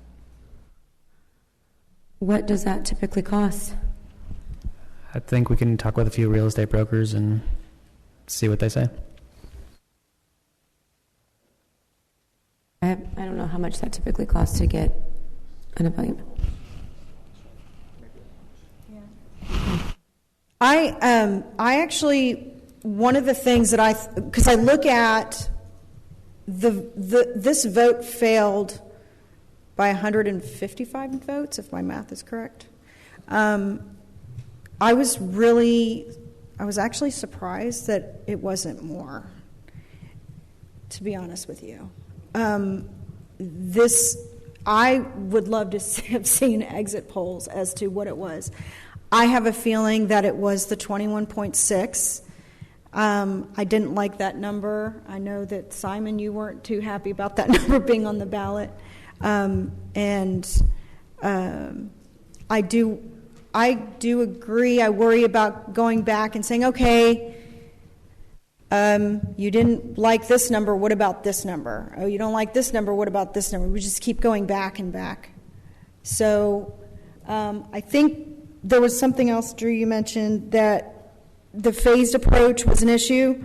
And I'm looking at this campus thing. I think it had something to do with the court, the lobby, and the conference rooms or something. Was that the line item that was the issue? Yeah, because the lobby is going to be kind of the center point where people would come in. You'd go to the court or council chambers on one side, or you'd walk up to the permit desk or pay your court tickets, or the front desk will be right there. So if we don't build that at the same time, we'd have to redesign slightly. I don't think that would be too much, or we'd have just a covered area that would not be heated. It would be covered, but not climate controlled for the permit area or for the people walking up.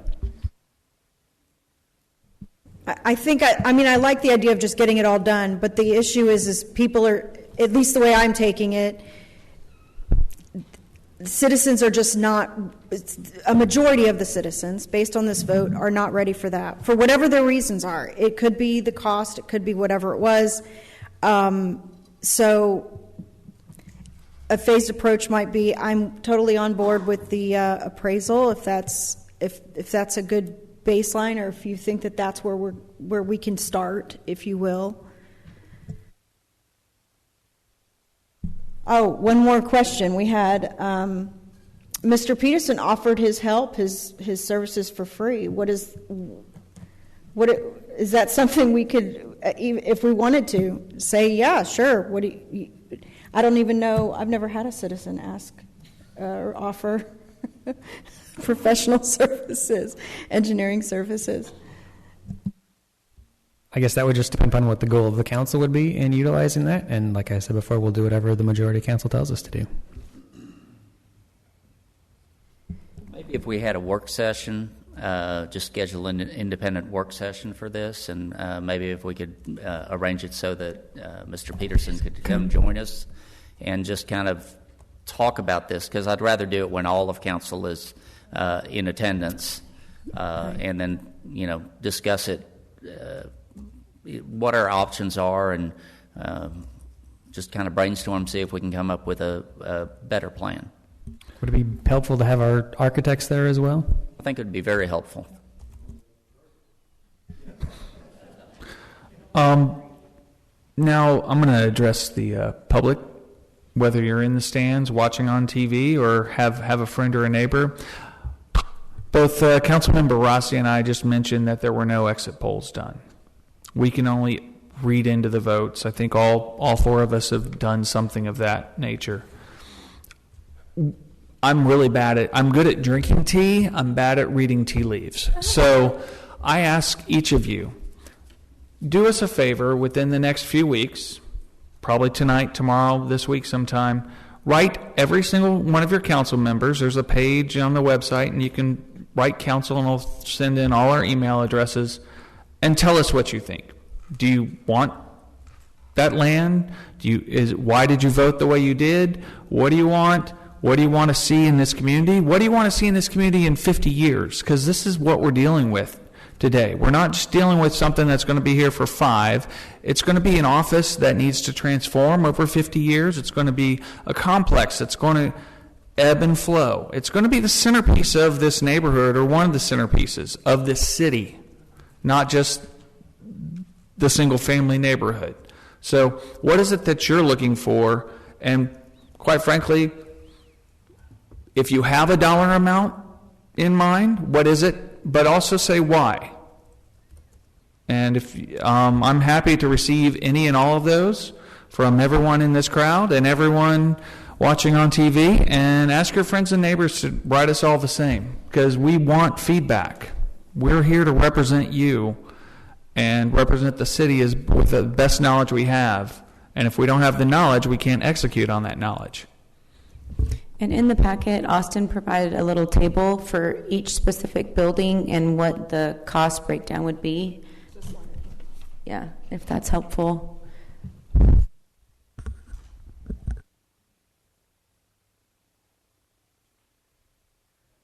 Yeah, to add to this, honestly, I second that one. And also, if you want to cut the cost, these options are available, but where? Where? I have sat down with people. I have discussed it. I'm with the rest of council. We're happy to receive any and all feedback to get an idea, because 155 is not a lot of votes to fail.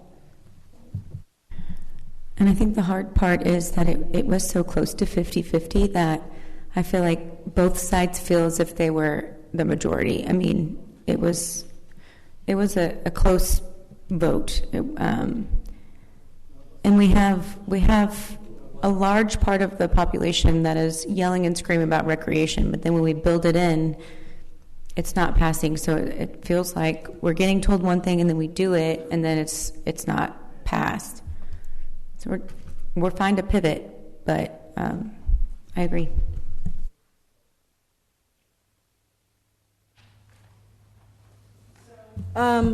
Work session, I'm down for that. I love the idea of a work session. Sounds great. Invite the architects. I'm down for that. And Mr. Peterson. And the public, of course. I'll bring snacks. All right, so are we... To see if we... I mean, I know we're coming up on the holidays, but I know maybe early December?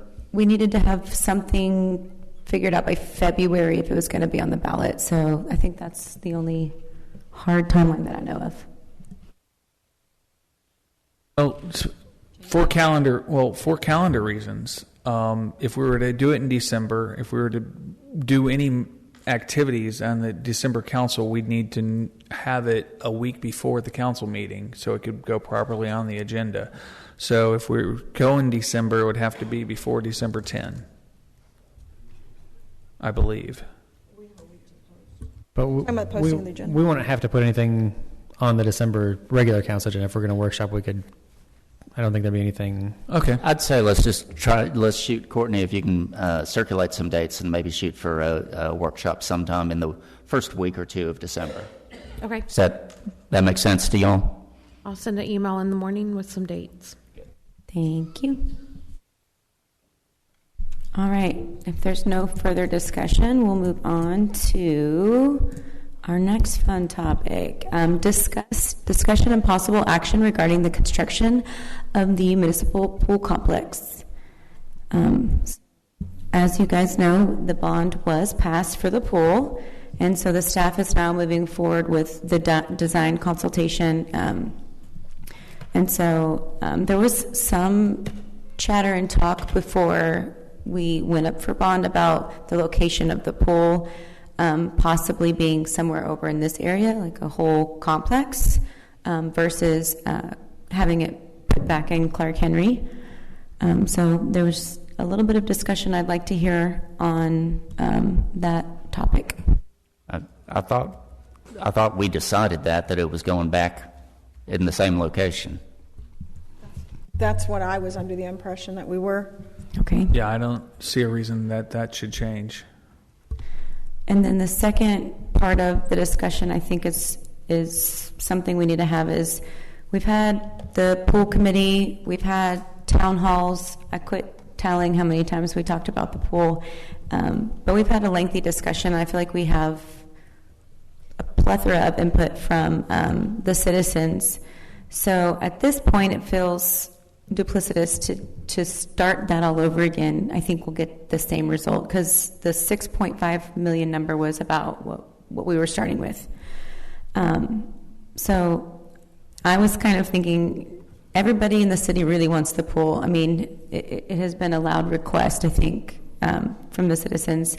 So we can just pick a design that stays within that budget, stay within the budget, have a clear idea, and just begin construction as quickly as possible so we can get swim team back to where they need it to be and everybody back in the pool. I actually disagree with that. I understand that citizens have had a lot of feedback opportunities in over the past couple of years, and I think one more, not to necessarily design, because that has already started in general, but to maybe give feedback as to ancillary or other items. I think it was built into the project plan to a degree, and I think as long as we can get those well publicized and then move on with that information, we can still meet the construction bid deadline or ideas. I think we're saying the same in thing, April though. and May. I'm saying move forward with the design. I mean, I love the idea of education,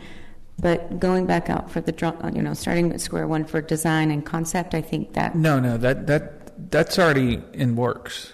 I think. Austin, has the city staff working with the design company, have they come up with a preliminary design?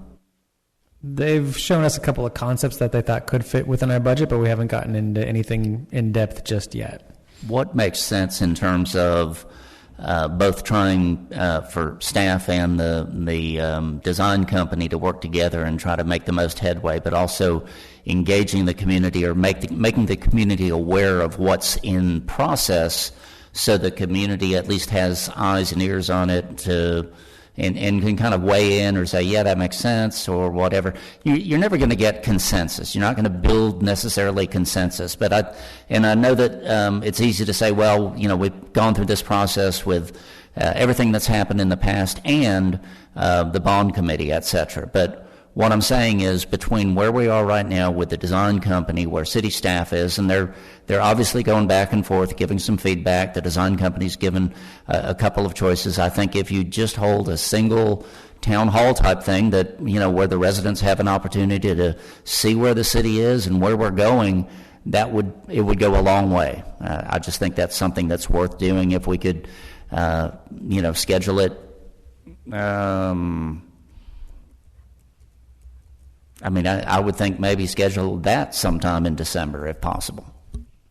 We can probably have two concepts that residents could choose between, ready for sometime in December, either at a town hall or it'd be a combination of town hall, online, voting, that type of thing.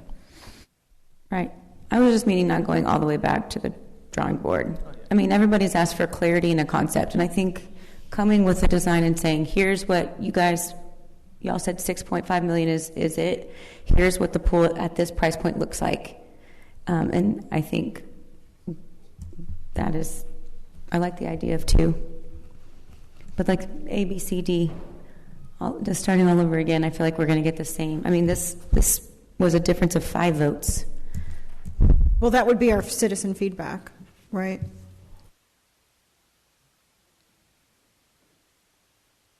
think the thing to do there is between the pool design company and the city staff that's working with them, as they work towards a design that they think is going to work, that they come prepared to present that design and to explain it. So if somebody says, well, why is it that, we only have 4 swim lanes instead of 8 swim lanes? Well, here's the reason for it, blah, blah, blah. So, we understand that there are compromises that have to be made, and I understand the frustration of saying, well, if you put up 3 or 4 different designs and get everyone to vote, everyone's not going to vote for the same thing. I don't want to go back to that, because ultimately what we want is a body of water that kids can swim in, that families can gather around. So let's have city staff and the pool design company come up with the best design that they can, and then as early as possible, let's share that with residents so that they know what's going on. And here's the reason we made these difficult decisions. Yeah, it would be great to have a splash pad in the middle of the pool, but you know what? That's an extra $1 million, and we just don't have that in the budget, etc. So that's what I'm talking about. And I'll just clarify. I meant like going back to doing surveys and all of the things we did at the beginning. I wanted to present a clear path forward, because I feel like that's what everybody's asked for, and not go all the way back. I'm sorry I wasn't clear enough about that.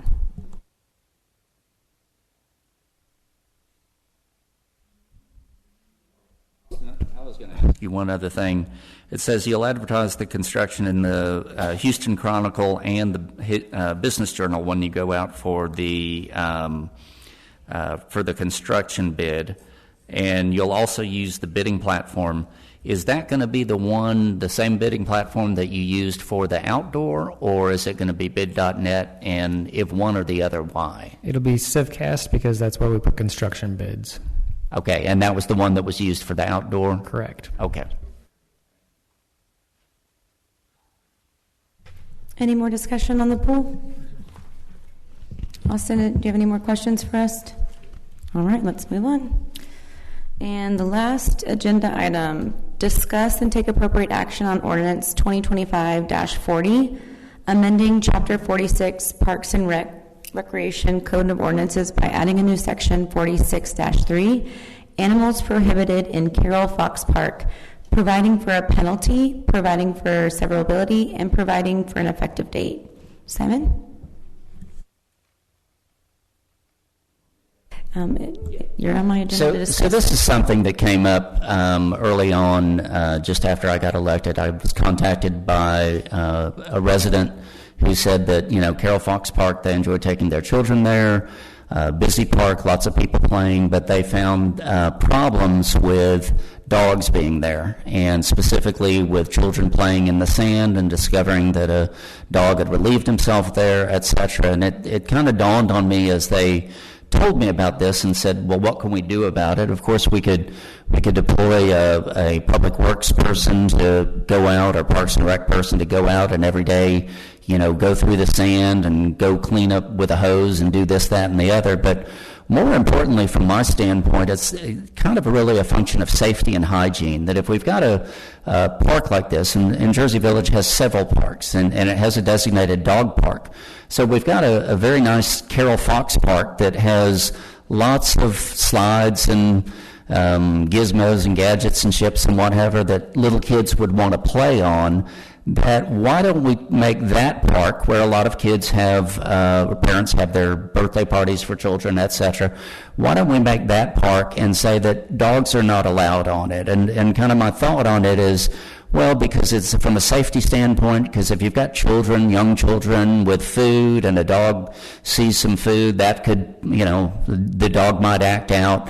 From a hygiene standpoint, because if a dog's there, the dog's not going to read the sign that says, don't go to the restroom in here, and so it's really not that much of an inconvenience to say, let's have an ordinance that, since this particular park has all the little children's amenities for small children, from a safety and hygiene standpoint, I think it would be beneficial to exclude dogs. And I am not by any means a dog hater.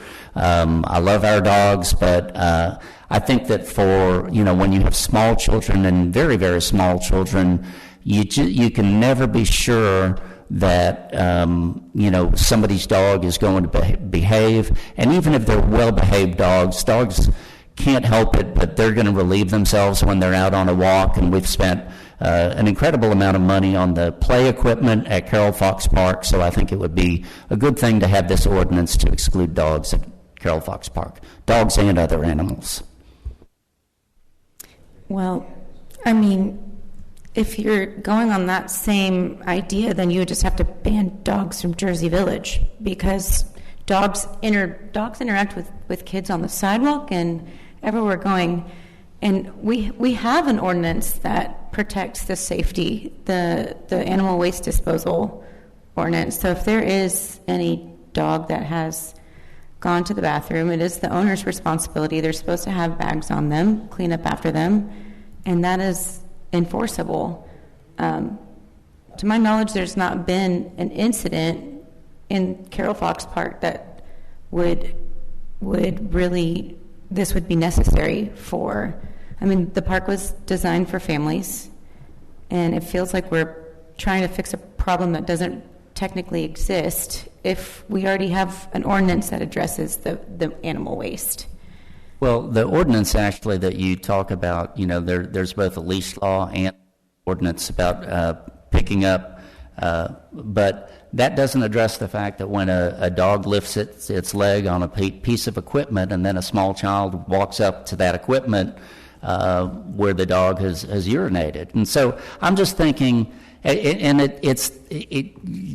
think it's ridiculous for you to say you would eliminate all dogs in Jersey Village. No, dogs are all around, and they're allowed to walk, and owners walk their dogs all around. We have a designated dog park. Owners can take their dogs to every other park. We're talking about one park which it primarily caters to small children, and I think that it would be a good thing. And I'm bringing this forward to council by a resident who expressed their significant concern.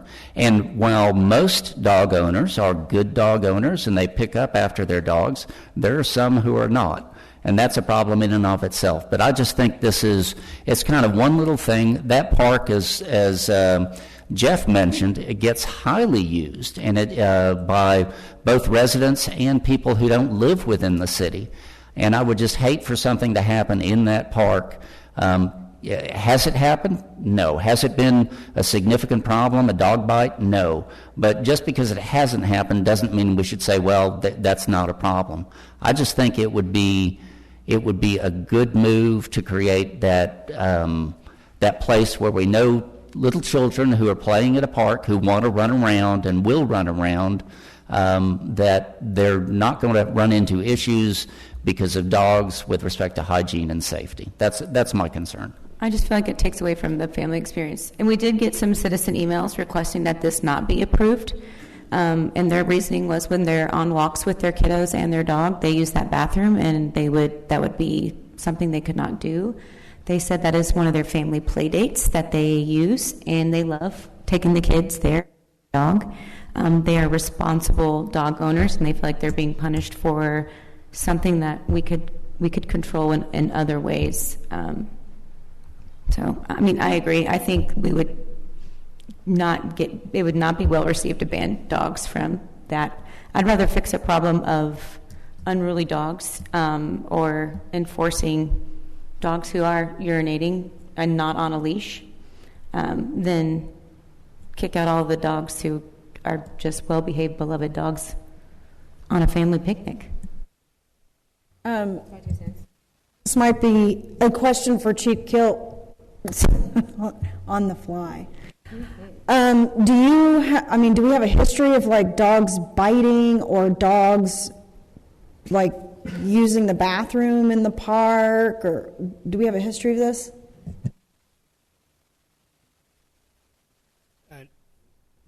Councilwoman Rossi, to answer your question, no, I polled our data today based off of this, expecting a question on this, and as a result, my findings show that we had 7 calls there at Carroll Fox since 2022, and of those 7 calls, 3 of them were called in by city employees. Some of them were unable to locate. Most of them were just dogs at large calls.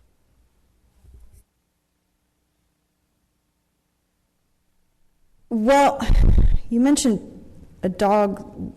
There was something in the sand. Is that what you said? That the resident told you there was something? Yeah, which in all likelihood, it was probably a cat and not a dog, but... Exactly. Or possum. I was trying to keep a straight raccoon. face while I said I'm sorry. My instinct when you said that was that it was a cat. Which there's... How frequently does the equipment get cleaned? Do we know? Like, is it sprayed down? What's the frequency?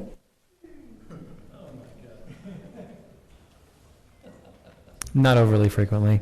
We do clean it when there's issues. I've seen it recently where there was like a marker or something, and that got cleaned up relatively quickly, but we don't hose it down or... So generally once every rainstorm. And Austin, if there was a situation, would a citizen be able to call the non-emergency line and get somebody over there to clean up? I know there is a poop bag station there. So if the owner doesn't have a bag with them, there are resources there for them to clean up, like we have around the community. I don't think we would send a police officer over, but I meant for urinating on the side of the equipment. I would say call Parks and Rec and leave a message if they don't answer, and we can get to it at that point. I don't think we would call dispatch for that. So there could be somebody they call if there was a situation that could be handled.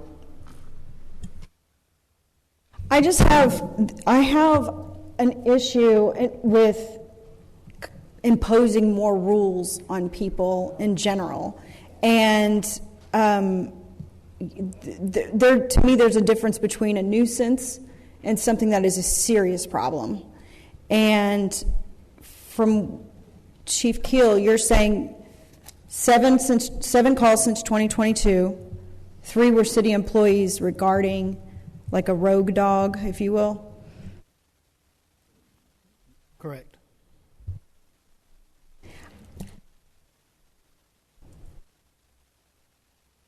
I don't want to undermine people's common sense.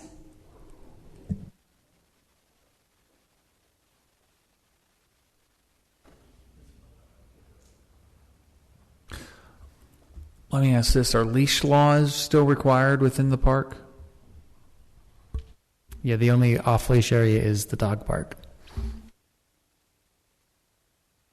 So it strikes me as someone should have control over their dog. Mm-hmm. Otherwise, they're, one, already breaking a law. And they shouldn't let their dog go in highly trafficked, in the park at all. I mean, we can put up signs that prohibit that. Dogs can't read, though, so maybe those don't work. I just think this could be it's not an overly, I see the point. I understand why the citizen would ask for this. I don't think it's heavily used by a lot of people with dogs. They do go to the dog park or maybe Clark Henry Park where there's more open fields and they can throw Frisbee. Again, probably should be on a leash, but, one of those things. It looks at this point like, because I don't want to waste anyone's time, that if I made a motion, I'm not going to get a second. So is that a fair assumption? I think it's a fair assumption, okay. But I still want to ask a question. Oh, go ahead. So as far as signage is concerned, I mean, can we have signage out there? Is there anything that we could do as a city to make sure that people know what the rules are, what the ordinance is? Even if we have a communications person somewhere, communicate this information, what the rules are at these parks. Just make it more clear that this is not how the animals. For example, animals must be on leash. Please pick up after your pet if it should go. I think that's much more fair. I think we're missing the point here. What the man's telling you, and what are y'all going to do when a vicious dog attacks a toddler? tears his face. Have you ever seen a little kid with his face tore off? And you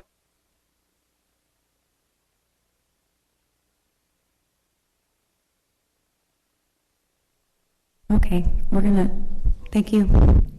We're gonna continue our We discussion do up have here. leash laws signs at the park already. I was able to see those here on Google Maps. Or Google Earth. It's right before you get into the park entrances there on the high traffic side. We do have the poop bags there for people to clean up.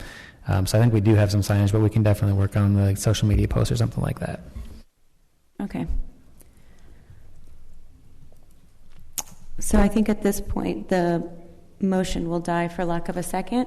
Yeah, that's correct.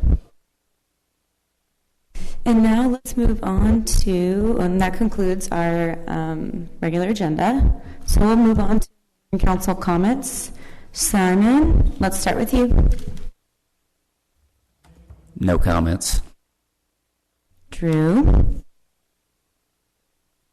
Couple ones. Halloween still comes to mind because the day after Halloween, I happened to be didn't use my best common sense and was taking down a decoration, and the ladder went one way, I went another, and proved Mr. Newton correct again. So the result being me lying flat on the ground and my wife calling EMS, and I'd like to thank paramedics McClendon and Johnson for one, and the entire fire department and dispatch for their quick work and resolve and great care. I did not need transport, but I'm very grateful for what I received. So I appreciate every single member of the city team. That seems like they always come together, and every member of this community who we've seen earlier tonight pitch in and come together for the right things. On that note, as I issue gratitude, I want to wish everyone a great Thanksgiving and great Thanksgiving holiday, and safe travels if you're moving about, and hopefully we'll get a cold front and it'll feel like Thanksgiving. Thank you. Connie. Well, congratulations, City and the staff, for earning IMCA awards and the Houston Chronicle Top Workplace Award. Congratulations to those who are honored in the presentations earlier in our meetings. Great work. This is why I choose to live in JV. Turkey Trot is coming up, so I don't know, is the registration closed? I don't think so. Is it still open? I think you can still register, but there's no swag. So you don't get a shirt. That's Thanksgiving Day. And then also reminding people to reach out to us. I personally, any one of us will sit down with anybody to talk to you guys and get your input. And happy Thanksgiving. I will second the happy Thanksgiving, or actually third. And then also a reminder, Holiday in the Village is coming up quick. This year's flying by. It's December 6th, and I would love more entries in the light parade. It's always a really fun thing for us to watch, including the golf carts. It was really fun to sit up here with this giant gavel. I do like my seat over there a little bit better, but thanks for bearing with me tonight. And at this time, I will recess our regular session, and we will go on to executive session, and the time is 9:05. Do I need to read it? I get to say fun more words. We are going to, pursuant to the Texas Open Meeting Act, Section 551072, deliberations about real property, and Section 551071, consultations with the attorney to deliberate the potential and possible purchase, exchange, sale, or value of a real estate property located in TERS 3. It's a lot of words. All right. Time is 9:05.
The closed session was adjourned at 9:42 p.m. with no official action or vote conducted during the closed session.